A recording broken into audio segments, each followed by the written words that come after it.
Greetings, fellow adventurers, and welcome to the Couple of Nerds podcast. I'm DnDWife, the creator of DnDWifeStories.com, and your co-host. Joining me is the man behind the screen, my brilliant dungeon master, and also my husband, Eguile. Say hi, Eguile. Hey everyone, excited to be here sharing our nerdy adventures with all of you. Absolutely. So what's Couple of Nerds all about? Well, we're diving into the realms of Extraeus, sharing our experiences, playing D&D in our apartment, and exploring the intricate tapestry of relationships both in and out of the game. And we got some exciting segments for you all, from lore deep dives to crafting tips, artwork showcases, and relationship advice on and off the table. We've got a little bit of everything for every kind of adventurer. So whether you're a seasoned adventurer or a tabletop newbie, we invite you to join us today. Tune in, relax, and enjoy the magic of Couple of Nerds. May your rolls be natural 20s and your adventures be legendary. Welcome, everybody, to another episode of Couple of Nerds. I'm your host, DnDWife, and with me is my co-host and husband, Dungeon Master Eguile. How's it going, everyone? Welcome. So what's today's episode about? So today we're doing a You Heard It From Us, where we explore the various topics sourced directly from our community with various polls, questionnaires, and some of the different kind of topics that have affected us on our table, and some of the things that we've experienced. Yeah, everything we've gone through as players and as, DMs. Right. And so today we're digging into kind of a topic that touches on not only Dungeon Masters, but players, and both in different unique perspectives, and that we're dealing with the thing that is how time passes in each session. So kind of looking at not only just like how we had done last of how long your session or how many times do you meet, but while you're playing in this land of make-believe, how much time is actually going by.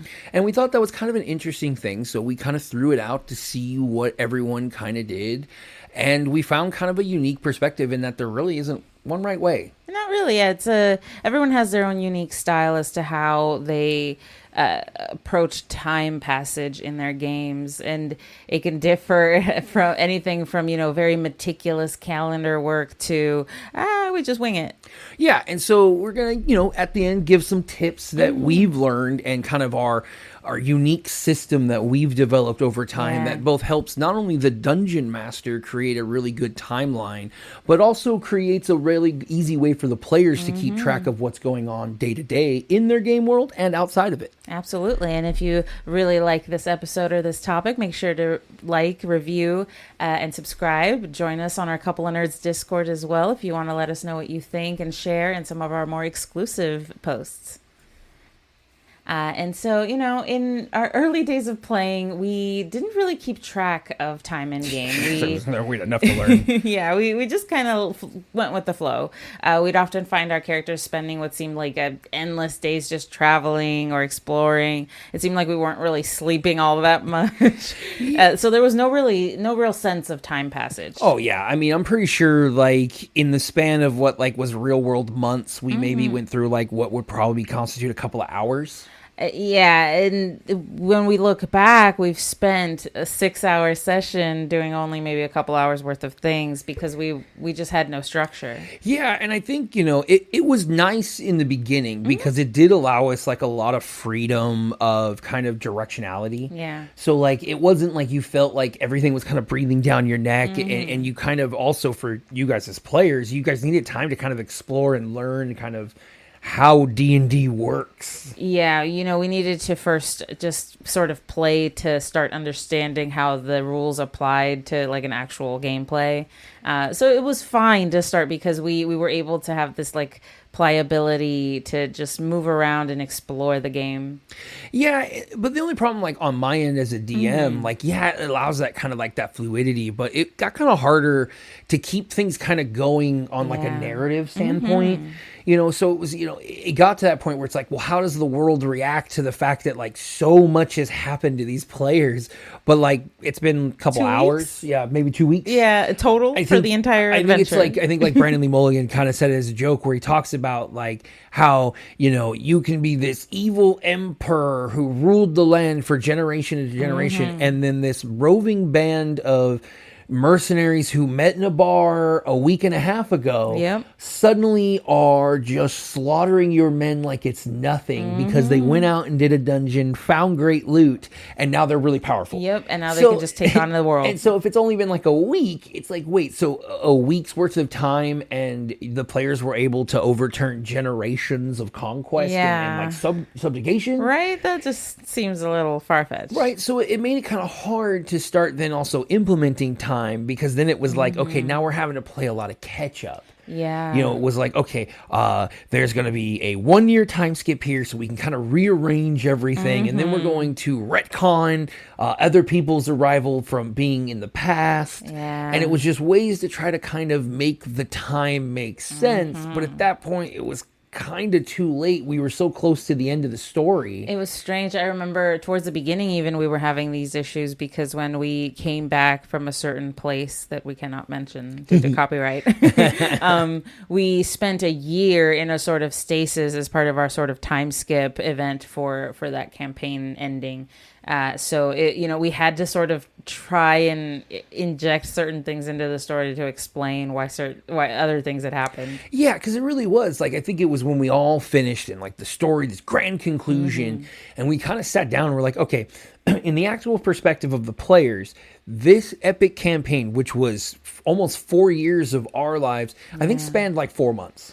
Yeah, it wasn't that long, really. So it was, besides like the comatose time skip, it was like, wow. We realized it then as like looking back to the story, wow, maybe we should have paid more attention to the time. We spent more time in the world unconscious than we did playing. Yeah, which is kind of funny in hindsight, to look at.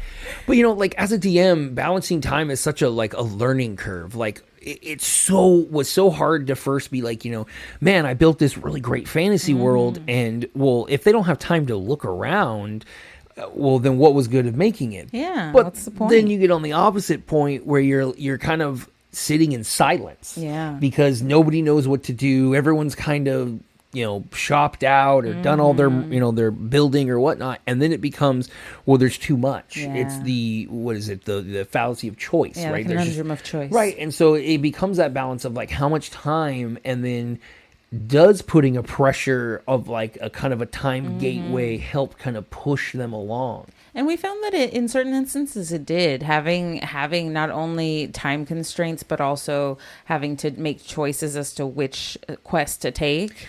Yeah, right. And that brings me to where I started kind of learning, and it was more of like kind of what kind of video games kind of do sometimes, of this kind of like, you got to pick this or that. And it was more of like, okay, well, while you're doing this, that is also happening. The world still goes on. And so it was a way to kind of, where you guys made decisions, there was always like a secondary choice that then moved forward without the players.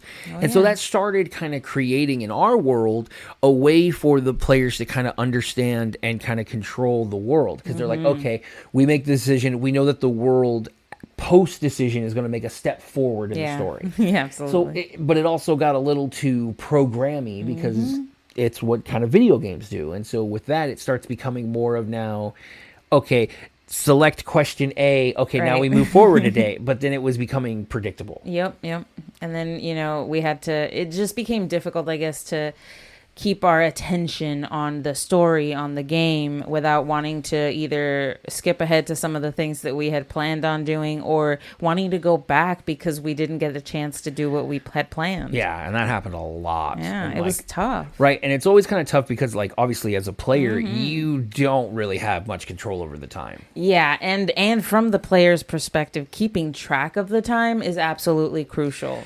Yeah, as DM, it's like, if I feel like if a dungeon master goes out of his way to be like, hey, it's this date, you might want to write that down, because if he went out of his way, or she went out of their way to give you an actual date, that might have some importance, because it's so important, a calendar system. So if you are going so far as to be like, hey, it's this day on this and this year, you're right, you should write that down. Yeah, I think it's the historian in me that like loves keeping track of the date and keeping notes as well, because notes help you keep track of what happened on the dates in question. So then okay, this date, this occurred, so on and so on. Oh yeah, in the early days where I didn't keep really good notes as a DM, which I've changed significantly now, you kind of were that kind of like librarian timekeeper that kind of kept us. We were like, no, you said it's been this launch this time, it's this day on the count, and that kind of helped me as I was learning to keep track of time myself by you having that kind of crucial role.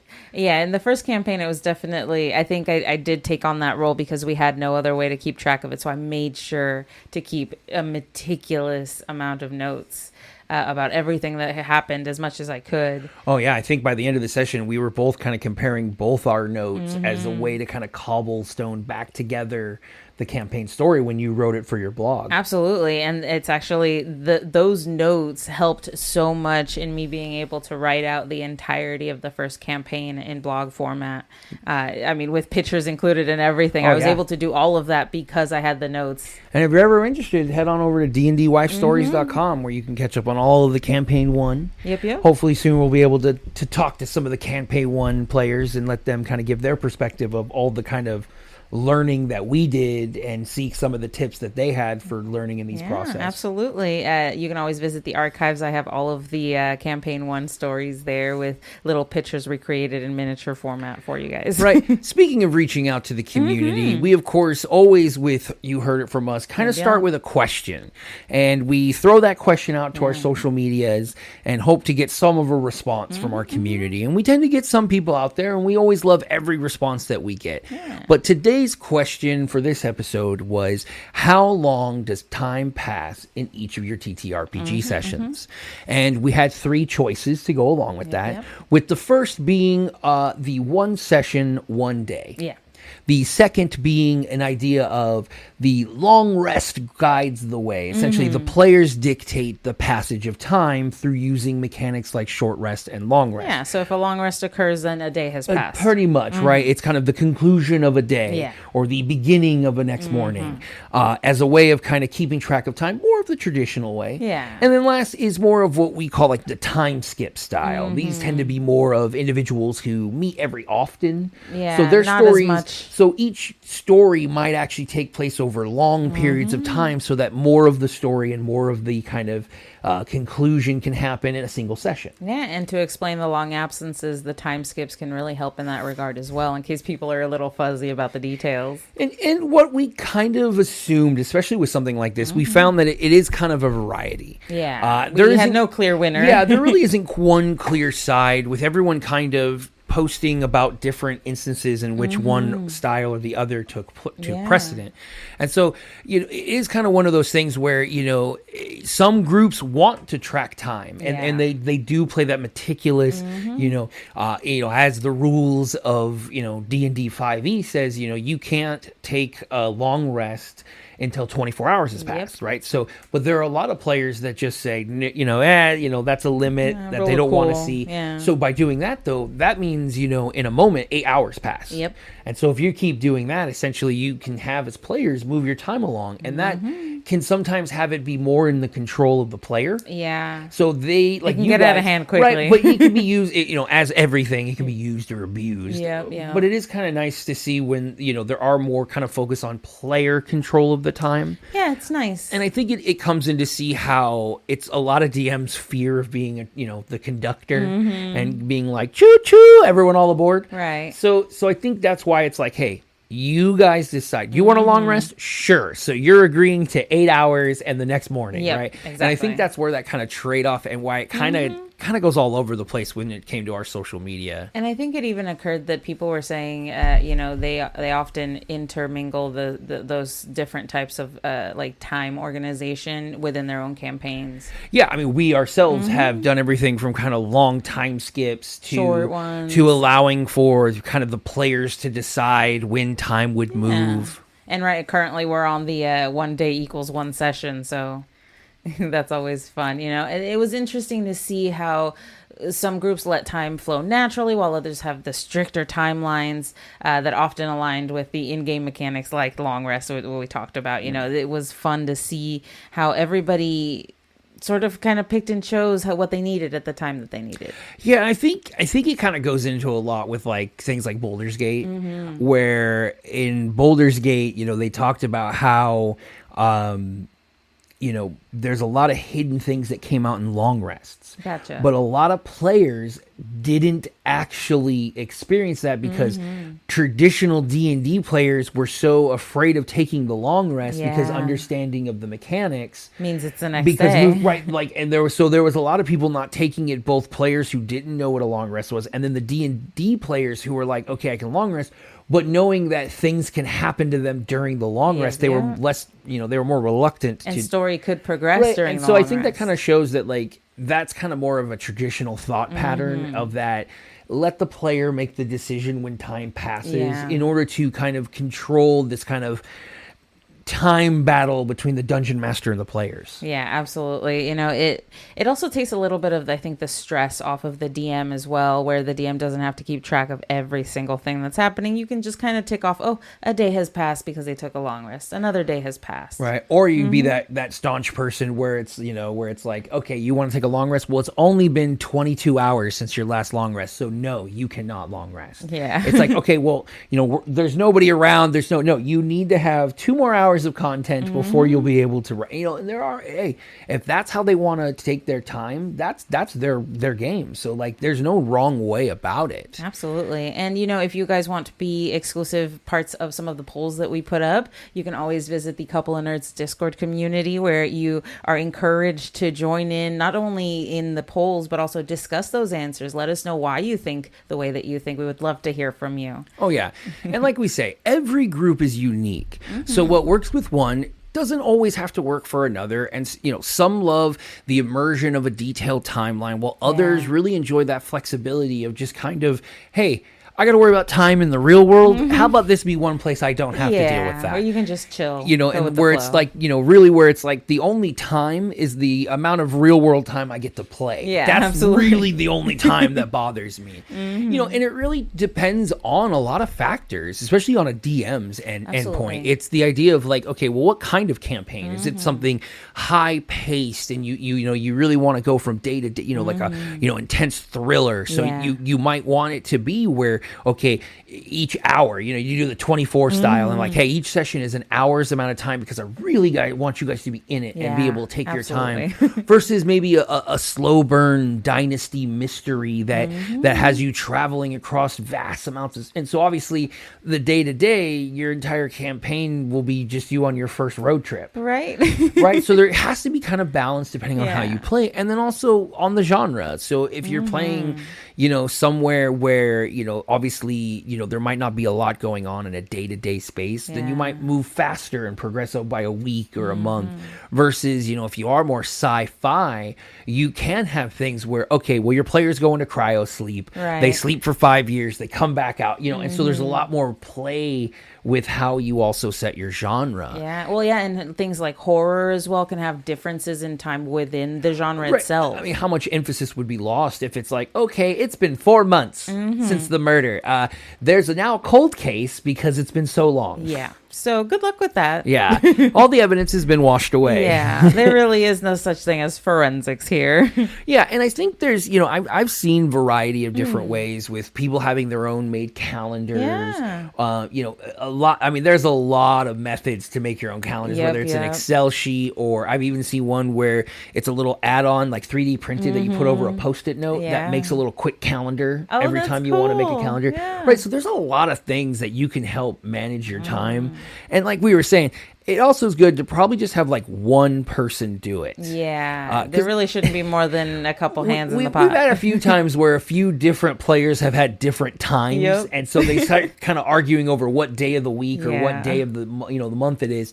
So it makes it kind of interesting to see when those kind of issues pop up. And then it kind of goes to the DM where it's like, but I was hoping one of you guys was keeping track. Yeah. But that is now why we record our session, so that we can keep track. Very much so. But, and that's kind of what we always say is that this community, D&D, tabletop gaming's the nerd community. We're really built on sharing advice, sharing our experiences. That way we learn as a group, even though we're not here Everyone at the can same grow. table. Yeah. we're still learning from each other. Yeah. But I know for you, like, you have a lot of advice when it comes to us being a player, because obviously, like we said, being a player navigating timelines and being a DM are two different things. Yeah, and it's a little weird for me because I'm a player, but I also had a hand in creating Player/creator. yeah, the world of Extraeus. So it was strange. I had to create the calendar for Extraeus, so I made it really simple. A lot of the creators out there want you to do things like leap years to account for orbital differences in fluctuations in gravitational pull. We just said, you know what? None of that. This is a magical world. It is perfectly in sync with the sun. There is no orbital gravitational difference. No leap years. Yeah, we just have 4 weeks in a month. Each week is 5 days. Yeah. That's it. So a nice even number. It keeps everything more simple, I think. It helps simple everything down, not just for the players themselves, but for the DM too. That way you don't have to do as much work. Oh yeah, because when we made that around, it was based off of a supplement that we're using for crafting. That's based off of 5-day work weeks. Yeah. So that way we were able to adapt to the module to allow it to basically have the players have a better understanding. Like if we had 7 days work, or 7-day weeks, and then I hand a module that's like, okay, everything's in 5s. Yeah. You are going to be so confused on accident, because now you have this like 2 remainder every single time, and you're like, okay, I can do 3.25 weeks of this, and it's like, oh goodness, no, like we can't keep doing that. Yeah, and there are a lot of benefits to having an in-game calendar, beyond the fact that you also don't have to keep as much track of it because everybody's sort of on the same page. It also helps you keep track of important dates, important things that are coming up, quests that have timelines. Or if there's things like we have an eclipse in our world that happens every so often, that is part of our calendar. So everybody looks forward to it on a certain time. Yeah, I mean, right, you have it marked down with like, we have 2 celestial bodies, and I think every page of the calendar shows exactly what phase of each where moon, the moons are, so that we can do that, as well as you've created also kind of the seasonals that we have already kind of encompassed, where at this point with how we've played, we've almost gone through all the seasons. So now we kind of have connected these, these calendar days and these months, and we're like, oh, okay, it's starting to almost replace our traditional calendars. Because we play so much. Well, to make it simple, I kept with the 12-month rule for just timekeeping in general. We're used to that. So it's still 12 months, but the seasons are very strict. So, it's divided into 4 sections. So every 3 months, the season does change. Yeah, it's traditional, because we live in a state where we get like 3 seasons and a half, and they come all over the time. And half of one, but then the other. And 1 month or 1 year, it's a set time, and then another year, it's a different set time. Then they're out of order. So, right. And so, like, making this a little bit of consistency allows not only me as a Dungeon Master planning different, like, seasonal events or weather-based things, but it also lets you guys kind of know, okay, we're on this month, we know what's coming next. Winter is coming. It makes it simple for everyone to keep track of the passage of time in a game, I think. Oh, yeah. And I think that's important, because also with all the players working together and you guys having a unified calendar, you also are connected a little closer, because you guys also understand how much time is passing and how important that can be. We're all on the same page, absolutely. It helps, I think, anchor the story in time, and it helps us anchor us into time as well. So we have a sense of the passage. We know what's going on. Everything feels more real when we can see the way that our actions affect the world over time, whether it's a couple days or a couple years. Right. And I think that puts more weight in the story. And I also think gives kind of more kind of connection to your player, because you really have experienced so much of their life by playing with them in this respect. And so you obviously want to know, oh, okay, I remember this day 2 years ago, my player was in this town. This is that kid. Holy crap, they're 2. God. Like, they're 2 now, And so I think that creates a pretty cool way. And like, as you were saying, one of the weird options was 1 session, 1 day. Now that's our particular style. And it's kind of a unique system in that we were trying to figure out a way to better kind of create a flow that we could both follow and manage. And this was in a time where we were going into kind of shorter sessions as well. We were no longer playing our 12-hour sessions. We were kind of cutting them down to about 6 to 7. Yeah, which is still quite a long session. And so what it means is that every session we have, it represents a single game day. Yeah. And so what that means is, so when we obviously start the session, that's the morning. Yep, And as the natural day of the session goes by, that's the time that's moving by in the world. Yeah, by chance, the way our sessions are scheduled, it happens to run where we get like the end of the morning, the afternoon, and the start of the evening. So it really helps structure the way that our game goes through the day. And so it makes it where, like, you guys as players, you're able to kind of understand, okay, here's the time in the day, right? Yeah. So when we have our lunch break, we break for lunch, you know, okay, half the day's over in the game, as well as my session. So if I have something I need to get done this day, I need to get it done now. Like, I am obviously losing daylight. And I think there's, you know, a very big kind of pot of benefits when it comes to this approach, right? We have things like we maintain this kind of steady narrative pace. And so the way it works is, so we have one day, one session, but every time that we are out of session, that is when time can pass. So if the party decides to travel to a new location, it might be, okay, the next session, still a day's length. Technically, yes. But it's been 3 weeks of travel since then. So we effectively kind of cut out the more mundane traveling sequences and kind of cut to the meat of the story. So that way, and what's cool is during every part of our downtime, since obviously the day's ending, you guys are allowed to text each other in role play and still kind of converse and strategize, because it represents the time that you guys are traveling. Whereas normally, if you're like, you know, if a session ends on a battle in the middle of a fight, I tend to have you guys kind of like on a gag order where you're not allowed to talk to each other because I don't, because it's like, well, the story's paused. You can't talk. Everybody's paused. So no, you know, no metagaming. Absolutely. You know, and the bigger part on the DM side, and I think as you guys as a player that I really like about it, is that it impacts like your resource management. So things like spell slots, health, food, objects that regenerate on long rest, on sunrise, dawn, dusk, all of those kind of things are all very much more limited. It can't just be, okay, we'll get to the base, we'll blow out everything we have, and then we'll long rest before we enter the base, and now we're good, we're refreshed. Who cares that the enemy let us camp out for 8 hours in front of their base? Well, they had so much time to prepare. Before we go in, you know, and they just pause. So it really makes it where it's like, hey, you see those spell slots? That's all you're going to get. If you don't have a way on a short rest to regain, you know, if you're not a warlock, that's all you got. Yeah, and we've had to be very careful about making sure we keep our stuff.